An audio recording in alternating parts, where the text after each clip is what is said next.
ఏ తండ్రికైనా అల్లారు ముద్దుగా పెంచుకున్న కూతురు బాగుండాలి, ఆమె బాగా పనిచేయాలి, గౌరవం పెరగాలి, మీతో ఆమె గౌరవం పెరగాలి, ఆయనతో మీకు గౌరవం పెరగాలి. కానీ కేసీఆర్ లాంటి తండ్రికి అయితే ఇంకా ఎక్కువగా ఉంటుంది. అలాంటి తండ్రి మీరు బయటికి వెళ్ళి social media, BRS social media మీ మీద దుమ్మెత్తిపోస్తుందని చెప్తున్నారు. నిజానికి చాలా పరుషమైన పదజాలంతో కూడా సోషల్ మీడియా దుమ్మెత్తిపోతుంటాయి. ఇవన్నీ ఒక తండ్రిగా ఆయన జీర్ణించుకుంటారా అనుకుంటారా మీరు?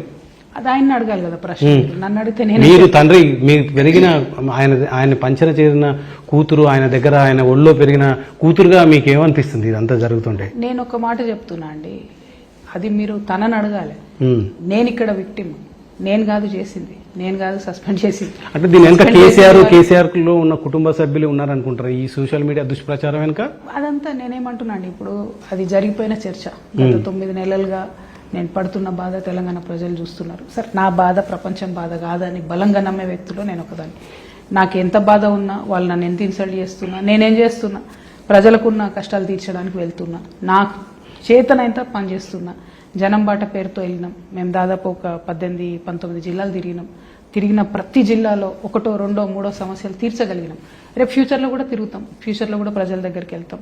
నాకు తెలిసింది ఒకటే విద్య అండి, తెలంగాణ ఉద్యమంలోకి వచ్చిన తర్వాత ప్రజల్లో మమేకమై తిరగడం, ప్రజల కోసం పనిచేయడం. రేపు కూడా అదే చేస్తా. ఎందుకు సస్పెండ్ చేసిరు, ఏం చేసిరు, అదంతా అయిపోయిన story.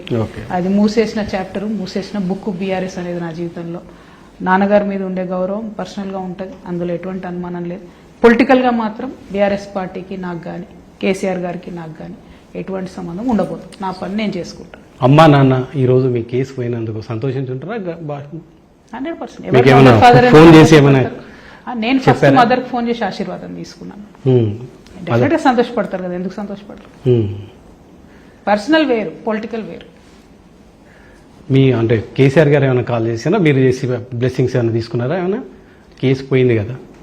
Let's move beyond these questions. Okay madam, ఇప్పుడు ఇంకో కొత్త